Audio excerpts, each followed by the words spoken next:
저희가 지난 목요일 날 이틀 전에는 3.1절이었습니다. 일제의 억압 속에서 불합리한 상황 속에 억울하게 당할 수밖에 없었던 민족, 아무 힘이 없어서 동료가 죽어가도 한 번 항변 한 번 할 수 없었던 민족, 그 민족이 절대로 가로막을 수 없었던 것이 있었나 봐요. 그 소망이 무엇이었냐면 독립이었습니다. 나가면, 태극기 들고 나가면 죽을지도 모른다는 그 마음이 있었음에도 불구하고 동시에 일제에 서로 약속하여서 태극기를 들고 모든 국민들이 나왔습니다. 그러면서 외쳤어요. 대한독립 만세! 대한독립 만세! 외쳤어요. 물론 일제의 강압적인 제압으로 인해서 다 흩어지긴 했지만요, 전 세계가 그것을 통해서 봤어요. 대한민국은 독립에 대한 소망이 있는 나라구나, 대한민국은 독립해야 되는 나라구나. 이것이 전 세계로 퍼져나가기 시작하므로 결국은 우리나라가 독립까지 이루어져 가는 것을 저희들이 보았습니다. 저희들이 어려운 순간, 억울한 순간에, 자신의 생명이 왔다 갔다 하는 순간에 소망을 외치는 게 당연하다고 생각될지 모르지만 참 어렵다는 생각이 들어요. 왜냐하면 내 생명이 경각에 달려있기 때문에 그렇습니다. 그럼에도 불구하고 내 생명이 달려있음에도 불구하고 막을 수 없었던 소망이었던 것 같아요. 대한독립 만세, 이것은 어떤 핍박이 오고 어떤 어려움을 당하고 내 자식이 아픔을 당하고 내 남편이 어려움을 당해도, 우리 가족이 어려움을 당해도 외칠 수밖에 없었던 것이 대한독립 만세였던 것 같아요. 그래서 저는 오늘 본문을 보면서 바울이 지금 그런 모습으로 나타난다는 생각을 좀 해보게 돼요. 오늘 바울이 억울하게 감옥에 갇혀서 다른 모든 사람들은 바울을 적대시하고 있습니다. 그런데 그런 불의한 재판 앞에서 바울이 이런 고백을 해요. 한 14절 15절 말씀을 보면, 제가 한번 읽어드리겠습니다. 그러나 이것을 당신께 고백하리이다 하면서 그 순간에 고백을 합니다. 하나님께 향한 소망을 나도 가졌으니, 아무리 억울한 상황에 있고 힘든 상황에 있어도 이것만은 고백해야겠습니다. 하나님을 향한 소망이 내게 있습니다 하면서 고백을 하는 거야. 아니, 저 같으면은 고백할 게 있습니다. 억울합니다, 재판장님. 어떻게 이럴 수가 있습니까? 하면서 내 억울함을 호소할 것 같은데, 바울은 제가 고백할 것이 있습니다. 나는 하나님을 향한 소망이 있습니다. 나는 그 고백을 합니다. 그런데 사실은 이 바울의 이 고백이요, 우리들에게도 주어진 고백입니다. 우리가 어떤 어려움과 어떤 힘든 상황 속에서도 고백할 수 있는 고백이라는 것입니다. 어떤 환경 속에서 바울이 이 고백을 하는지 조금 더 저희들이 살펴보면서, 이런 환경 속에서도 이런 고백을 할 수 있구나. 목사님이 우리 환경을 몰라서 이렇게 소망을 고백하라고 얘기하는 거지, 내 자식이 지금 아프고 내 환경이 어려운데 저 목사님이 왜 자꾸 소망을 고백하라고 얘기하는 거야? 근데 바울의 상황을 조금 더 저희들이 살펴보면서 이런 상황에서도 우리가 소망을 고백할 수 있구나 라는 것을 살펴보기를 소원합니다. 바울은 예루살렘에 갔어요. 성령의 예언대로 유대인들에게 결박을 당해서 붙잡혀서 죽을 뻔합니다. 그러니까 이 한 사람이 죽을 것 같으니까 그 소동을 듣고서 천부장이 와서 그를 빼내요. 왜냐면 그냥 내버려 뒀다가는 바울이 죽을 것 같은 거예요. 그래서 빼내가지고 데리고 있는데, 이 바울을 죽기 전에는 먹지도 않고 자지도 않겠다는 사람들이 40명이나 있다는 소식을 듣고, 또 본인도 이 바울이 로마 시민이라는 것을 듣게 됩니다. 그래서 바울을 여기다가 데리고 있다가는 큰일을 치를 수도 있겠다, 조금 더 높은 곳에 보내자. 그래서 로마에서 파송한 벨릭스 총독에게 바울을 이송합니다. 한 400여 명의 군대를 이렇게 동원해서, 혹시라도 바울이 죽을까 봐 400여 명의 군대를 동원해서 벨릭스 총독에게 데려다 줍니다. 근데 벨릭스 총독에게 데려다 줬는데, 이 대제사장 아나니아와 장로들과 바울을 싫어하는 그 일당들이 기가 막히게 벨릭스 총독 그 관저에 있다는 걸 알게 돼요. 그래서 재판을 하게 되는데, 지금도 뭐 유대인들이 똑똑하잖아요. 그런데 그 당시에 유대인들 중에 가장 유능하고 유대인들을 전체를 대표할 만한 변호사를 세워서 바울을 고발합니다. 그 사람이 누구냐면 더둘로예요. 더둘로라는 사람을 통해서 고발하는데요, 이 더둘로는 얼마나 말을 잘하는지요, 이 바울을 잡아 죽여야 되는 이유를 조목조목해서 고발을 하는 거예요. 세 가지를 했는데, 첫 번째는 바울은 소동을 일으키는 자라서 바울이 있으면 로마가 위험해집니다. 그런 뜻이에요. 두 번째는 이 바울은 나사렛 이단의 우두머리입니다. 그래서 위험 인물입니다. 뭐 그런 뜻이겠죠. 그래서 세 번째는 뭘 고발했냐면, 우리 성전은 성결 의식을, 결례 의식을 행해야 되는데 성전을 더럽힌 자입니다 하면서 이 세 가지를 고발을 합니다. 근데 거기에 대해서 벨릭스가 받을 때 천부장이 그렇게 얘기를 했어요. 이 사람은 죄가 없다고. 그러니까 죄가 없는 걸 알았어요. 그래서 이 바울 보고 네가 알아서 변론에서 빠져나가, 그런 뜻으로 고개를 끄덕거려요. 바울을 향해서 나와, 이런 뜻이겠죠. 나와서 네 변론을 해봐 하면서 오늘 10절에 머리로 표시를 합니다. 나오라고. 그래서 나와서 이제 변론을 하기 시작해요. 변론을 하는데, 첫 번째, 이 사람들이 첫 번째로 더둘로가 고발했던 이유가 이는 소동을 일으키는 자입니다, 그런 거였는데, 11절에서 13절 우리 거기 보시면 이렇게 말해요. 바울이 당신도 아실 수 있는 바입니다. 그게 뭐냐면, 군사를 풀어서든지 아니면 조금만 벨릭스 각하가 조사해보면 알 거 아닙니까? 제가 예루살렘에 들어온 지 이제 12이틀입니다 12일밖에 안 됐는데 그 사이에 내가 무슨 소동을 일으키겠습니까? 무슨 사람을 모으고 네 사람을 만들어서 소동을 일으키겠습니까? 그건 말도 안 되는 말입니다. 거기에다가 여기 대제사장이나 장로들이나 유대인이나 아무도 내가 성전에서나 시내에서 소동을 일으키는 것을 본 적이 없습니다. 그러니까 보지도 않은 거짓말을 가지고 지금 바울을 죽이려고 하고 자기들이 싫어하는 바울을 끌어내리려고 하는 그것에 대해서 이 바울이 변론을 하고 있는 것이죠. 야, 저는 이걸 보면서요, 대제사장이잖아요. 그러면 민족의 도덕적으로는 최고봉이잖아요. 모든 사람들이 존경하는 사람이잖아요. 그런데 한 사람을 죽일 수 있고 살릴 수 있는 그 재판에 그 죄목을 내는데 어떻게 조사해보지도 않고 보지도 않고 이 사람은 죽어야, 이 사람은 소동을 일으킨 사람입니다 하면서 거짓말을 하고 있는 걸까요? 그것도 장로들도 같이 합세해서, 그것도 가장 유대인 중에 유능하다라고 하는 더둘로를 앞세워서 어떻게 이렇게 거짓말을 하는 걸까요? 저는 잠언 14장 2절 말씀이 생각나요. 왜 이렇게 정직을 버릴까? 자기가 원하는 것을 위해서 자꾸 정직을 버릴까?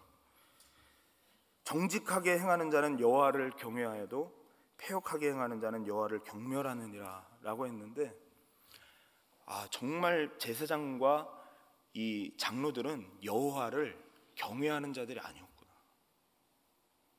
그 생각이 자꾸 들어요. 왜 이렇게 자기가 원하는 걸 얻기 위해서 정직을 버리지? 보지도 않았으면서 왜 그랬다고 그러고, 한 사람이 위험에 처할 수도 있는데 왜 그러지? 하나님이 이 세상을 통치하고 있다는 걸 인정하지 않나? 하나님을 경멸하나? 심지어는요, 3절에 보면 이 유대인들은 하나님이 우리 민족을 태평성대하고 잘 살게 한다는 걸 고백하는 게 유대인들이잖아요. 근데 자기들이 원하는 것을 위해서 벨릭스 각하를 이렇게 불러요. 벨릭스 각하여, 우리가 당신을 힘입어 태평을 누리고. 와, 어떻게 이렇게 양심을 속여요? 우리가 당신을 힘입어 태평을 누리고 이 민족이 당신의 성견으로 말미암아 여러 가지로 개선된 것을 우리가 모든 모양이거나 어느 곳에서나 크게 감사하나이다.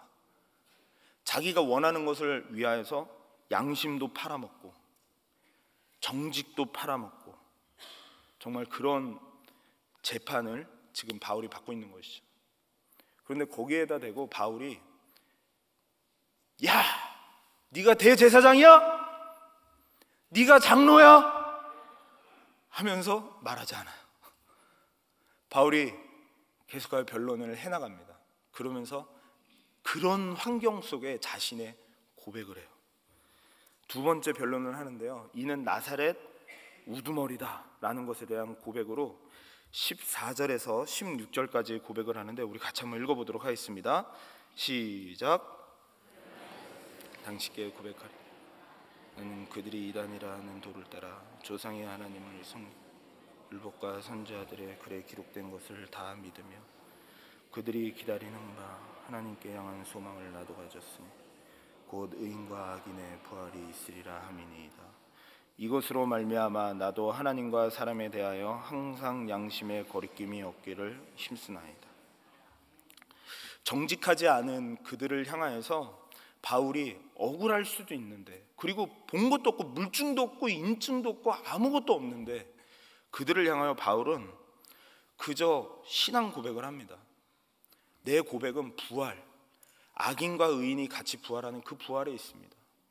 예수님을 통해 나에게 주어지는 그 영원한 생명에 내 소망이 있기 때문에 억울한 고난을 당해도 나를 싫어하는 그 나를 끌어내리고자 하면서 거짓을 상고한다 하더라도, 대제사장과 장로들이 타락한 하나님을 경멸하는 그런 모습의 시대가 되었다 하더라도 저는 이 소망은 고백할 수밖에 없습니다 라고 하면서 자신의 소망을 고백합니다.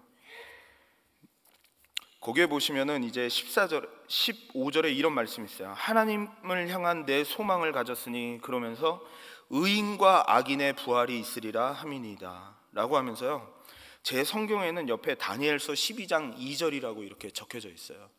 그러니까 이 바울이 지금 이 말을 하는 것은 구약 성경을 배경으로 해서 이들에게 이제 고백을 하고 있는 겁니다. 그래서 다니엘서 12장 2절에 보면 이런 말씀이 있습니다.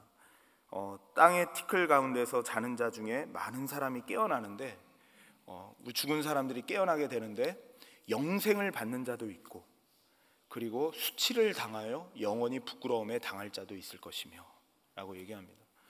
그러니까 이 땅이 끝이 아니라는 거예요. 이 땅에서의 삶이 끝이 아니라 죽은 이후에는 하나님 앞에 우리가 서야 되는데, 그때 영생을 받는 자도 있을 것이고 영원히 부끄러움에 처할 자도 있을 것이다 라는 것을 말씀합니다. 그런데 이게 정확하게 똑같은 말씀이 요한계시록 20장 6절에 이런 말씀이 나옵니다. 요한계시록 20장 6절에 보면은요, 이 첫째 부활에 참여하는 것, 예수 그리스도가 첫 부활의 열매가 되셨잖아요. 예수님을 믿고 그 첫째 부활에 참여하는 자는 복이 있고 거룩하도다. 그 예수 그리스도를 믿는 자들은 둘째 사망, 영원히 부끄러움에 처하는 그 둘째 사망에 절대로 그들이 건드릴 수 없고 권세가 없고, 도리어 그들이 하나님과 그리스도의 제사장이 되어 1000년 동안 그리스도와 더불어 다스리리라 라고 말씀합니다. 그러니까 바울은 그 소망을 가졌던 거예요. 예수 믿는 성도, 내가 뭔가 이루어서가 아니라 우리 주님이 나를 대신하여 십자가에 지신 그 주님을 믿음으로 인하여서 첫째 부활에 참여함으로 영원한 심판의 부끄러움에 당하지 않고 도리어 1000년 동안 그리스도와 함께 다스리고 별과 같이 영원토록 빛나게 될 것이다 라는 그 소망을 딱 붙들고 있으니까, 이 땅에 잠깐 있다가 없어질 것을 붙드는 대제사장과 장로들과는 달랐던 것 같아요. 그들은 지금 내가 원하는 것을 얻기 위해서 양심을 팔고, 지금 내가 하고 싶은 것을 하기 위해서 거짓말을 하고 정직을 행하지 않는 자들이었습니다. 그런데 바울은 누명을 쓰고 억울함을 당해도 그 예수 그리스도 안에 있는 그 부활의 소망으로 말미암아 죽음이 끝이 아니지, 예수로 인하여서 나에게 주어진 그 부활의 영광과 기쁨이 있지 하면서 그 어떤 어려움도 이겨나갔던 것을 우리에게 말씀해 줍니다. 저는 이것을 보면서요, 저희들도 다 이 소망을 가졌잖아요. 예수님이 나의 죄를 위해서 십자가에 죽으셔서 그 은혜로 우리가 구원받았고, 그 하나님 나라의 소망을 우리가 누릴 수 있다는 것을 우리가 알았잖아요. 그러면 저는 이런 생각이 들더라고요. 때로는 모든 주의가 타락한 것 같아요. 그리고 내 상황을 나를 막 끌어내리는 것 같아요. 나를 힘들게 하고 어렵게 하고 낙심하게 하는 그 상황이 있다 하더라도 그때 나 억울해요, 나 힘들어요 하고 고백하기보다 바울과 같이 그 영원한 소망을 누린 자라면 내가 고백할 것이 있습니다. 맞아요, 저는 부족해요. 그렇지만 나에겐 영원한 천국이 있어요. 나를 위해 십자가 지신 그 예수님으로 인하여 주어진 영원한 소망이 있어요. 나는 그 고백을 해야 되지 않을까라는 생각을 해보게 됩니다. 조금만 안 될 것 같으면 포기하고 그냥 힘들다고 내 인생 끝났구나 하면서 절망하고 포기하는 것이 아니라, 신세 타령하는 것이 아니라, 안 될 것 같으면 예수님의 기적을 볼 수 있는 기회구나 하면서 고백하고 기도하고, 힘들 때는 하나님께 나아갈 수 있는 기회구나 고백하고 기도하고, 아플 때는 하나님의 십자가의 사랑이 얼마나 큰 것인지는 알게 되는 시간이겠구나 고백하며 기도하면 되지 않아요? 예수 믿는 자는 어려움은 있고 시련은 있어도 완전히 엎드려짐은 없지 않아요? 우리는 사자굴에 들어가는 다니엘과 같이 그런 어려움이 있다 할지라도 그 가운데 우리를 지키시고 인도해 가시는 하나님이 있지 않으세요? 그리 아니하실지라도 우리를 지키시고 우리 하나님을 찬양하는 그 하나님이 우리에게 있지 않나요? 그 하나님을 믿는다면 바울과 같이 우리가 이 고백을 할 수 있다는 생각을 해보게 됩니다. 그러면서 바울이 세 번째로 자꾸 이제 그의 변론을 해요. 어떤 변론을 하냐면, 마지막으로 성전을 더럽혔다라고 하는 그 말에 대해서 변론을 하기 시작합니다. 내가 이 예루살렘에 온 이유는 유대인들이 가난하고 어렵기 때문에, 지금 가뭄으로 인해서 어려움을 당하고 있기 때문에 이들을 도와주기 위한 구제 헌금을 가지고 왔다라는 이야기를 해요. 그러면서 지난주 말씀을 들었지만 이 유대인들이 너무나도 많기 때문에 그들이 하는 결례 의식을 행했어요. 마치 하나님이 우리를 구원하시기 위하여서 하늘의 영광을 버리고 우리의 몸을 입고 이 땅에 오신 것처럼 그들과 같이, 유대인들과 같아지기 위해서 복음 안에 자유가 있지만 자신을 내려놓는 순종으로 바울이 할례를 행하고 그들 앞에 섰습니다. 했어요. 결례를 행했어요. 지난주 말씀 들었잖아요. 결례를 행했어요. 그런데 이들이 보지도 않고 또 거짓말을 하는 거예요. 바울이 그 얘기를 하는 거예요. 만약에 내가 결례를 행하지 않았으면 아시아에서부터 온 유대인들이 있는데 그들은 나를 되게 싫어하는데, 만약에 그들이 그런 모습을 봤다면 그들이 먼저 나를 고발했을 겁니다. 그런데 그들이 고발 안 했잖아요. 제가 결례를 행했습니다. 그런데 단지 그들이 나를 고발하는 이유는 부활하신 예수님을 믿는다는 그 이유 하나 때문입니다. 그 이야기를 하는 이유는 로마 법정에서는 이 종교적인 자유를 많이 주었어요. 그래서 뭐 소동을 일으키거나 그런 것이 아니면 크게 문제 삼지 않았습니다. 그러니까 사도 바울이 아주 방어를 잘했어요. 그 당시 유대인들을 대표할 만한 더들로라는 변호사가 고발한 그 죄목에 대하여서 너무나도 변명을 잘했어요. 하나, 둘, 셋 하면서 딱 변명했어요. 이건 누가 봐도 석방 해가지고 풀려줘야 돼요. 그런데 이게 웬일이에요? 이 벨릭스가요, 이런 심판을 합니다. 뭐라고 하냐면요, 22절, 23절에 이런 재판 결과를 내려요. 한번 같이 한번 읽어보겠습니다. 시작.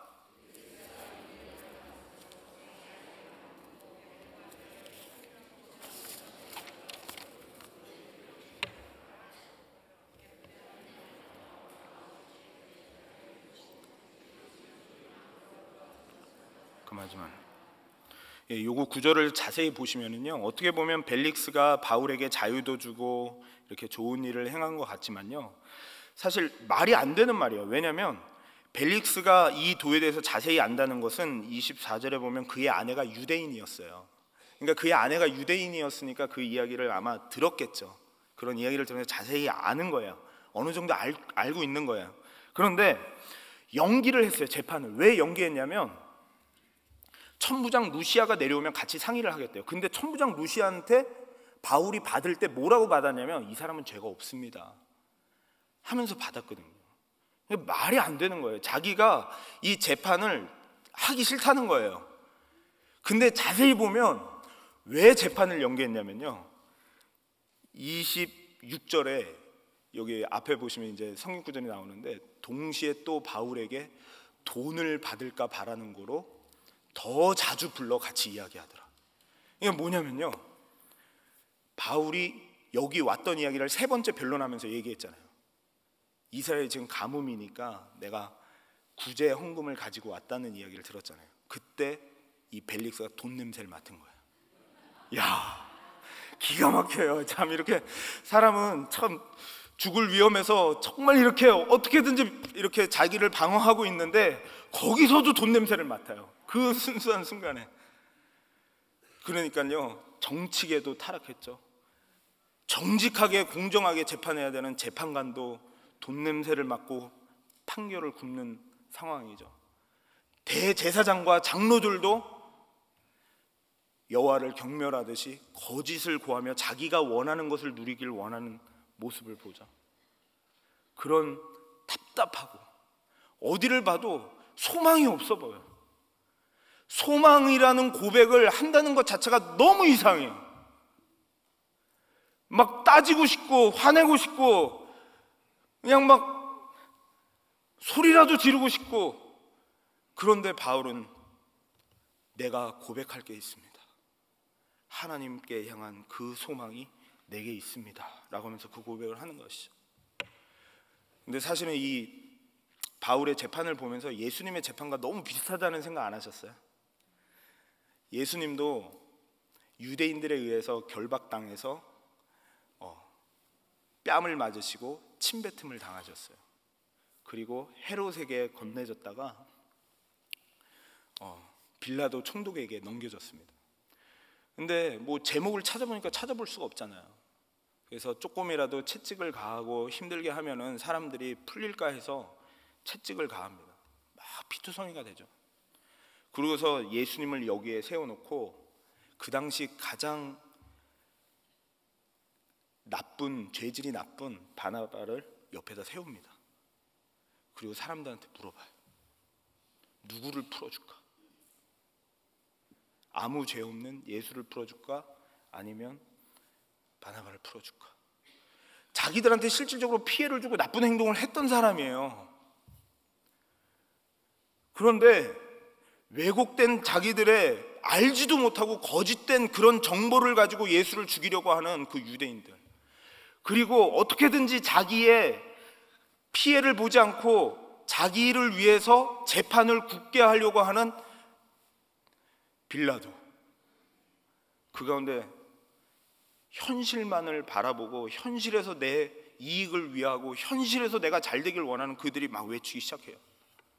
현실을 위해서 양심을 팔아먹고 언제든지 자기 마음대로 왔다 갔다 할 수 있는 사람들이 막 외쳐요. 십자가에 못 박아라, 못 박아라. 언제든지 자기의 이익에 따라 양심을 팔 수 있는 자들이 외칩니다. 십자가에 못 박아라, 못 박아라. 결국은 죄인은 살고 예수님을 십자가에 못 박게 됩니다. 그런데 이게 웬일이야? 하나님께서 3일 만에 예수님을 다시 부활시켜 주셨어요. 근데 바울이 정확하게 그 예수님을 만난 거예요. 우리의 소망은, 모든 사람은 죄인이기 때문에 예수 그리스도가 나의 죄를 위해서 십자가에 지시고 부활의 첫 열매 되셔서 구원하신 그 부활의 소망이, 그 은혜가 오늘도 억울하고 답답한 현실 속에서도 나는 고백합니다. 주님이 나와 함께 하심을 고백합니다 라고 할 수밖에 없었구나라는 생각을 해보게 됩니다. 제가 지난주에 저희 공동체 안에 자녀가 암으로 고생하는 성도님이 계셔서 신방을 갔었습니다. 근데 제가 은혜를 드리고 위로를 드리고 오려고 했는데 은혜를 많이 받았어요. 뭐라고 하시냐면 그 지사님이 아마 그 아이가 암에 걸렸을 때 담임 목사님의 그 로마서 8장 설교를 하실 때였던 것 같아요. 로마서 8장 말씀으로 일어났대요. 그러면서 저한테 이런 말을 하시더라고요. 만일 하나님이 우리를 위하시면 누가 우리를 대적하리요? 자기 아들을 아끼지 아니하시고 내주시니가 모든 것을 주시지 않겠느냐. 목사님, 저는요 그 말씀 붙들고 이겨냈어요. 근데 그 말씀 붙들고 또 이겨내려고 하는데 암이 날 줄 알았대요. 안 나고 더 커졌대요. 근데 그때 또 말씀을 붙들었대요. 나는 비나게도 처할 수 있고 부에도 처할 수 있고 내게 능력 주시는 자 안에서 내가 모든 것을 할 수 있느니라. 또 말씀 붙들고 일어섰대요. 지금도 아직 다 안 났어요. 근데 제 마음에 드는 생각이 있었어요. 그 예수를 향한 그 집사님의 소망을 누가 뺏을 수 있을까? 그 고백을 누가 뺏을 수 있을까?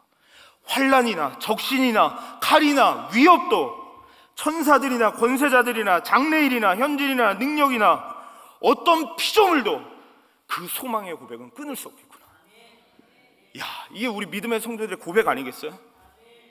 오늘도 멕시코 1일 단기 선교를 갑니다. 근데 그들과 우리와의 차이가 뭐겠어요?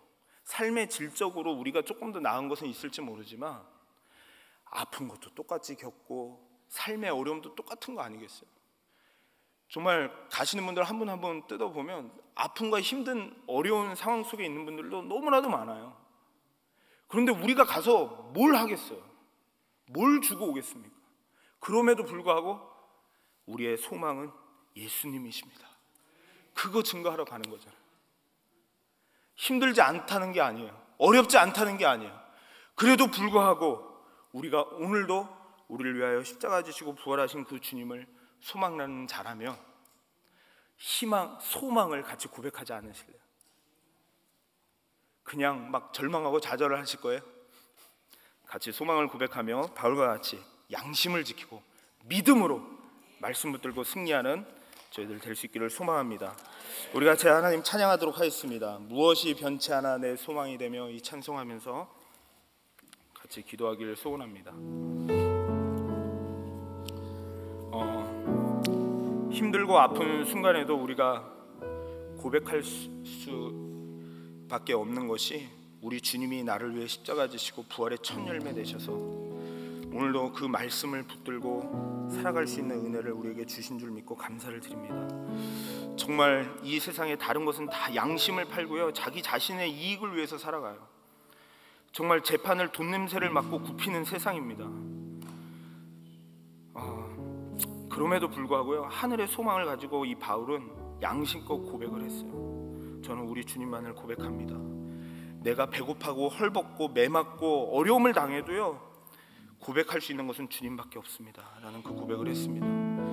정말로 우리 십자가 이 찬송하면서 다시 한 번 더 우리 하나님 앞에 소망을 고백하는 제가 되겠습니다 하는 마음으로 찬양하겠습니다.